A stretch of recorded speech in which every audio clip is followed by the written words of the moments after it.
Yon, good evening mga tol. Pasensya na, late tayo kung magdi-dinner ngayon, no?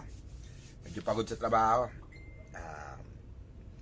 Tayo nakapagluto ng saging, mais, or kamote. Kakain tayo ng rice ulit, no? Kahit bawal, kailangan. Sobrang pagod sa trabaho, Kailangan natin kumain ng kanin. Ito yung kanin natin.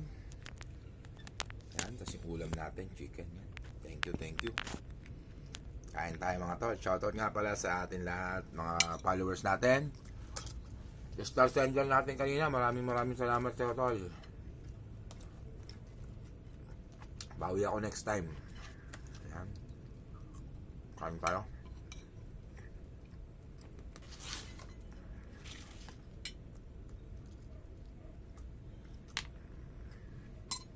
Kahit kaya, gutom na talaga ako.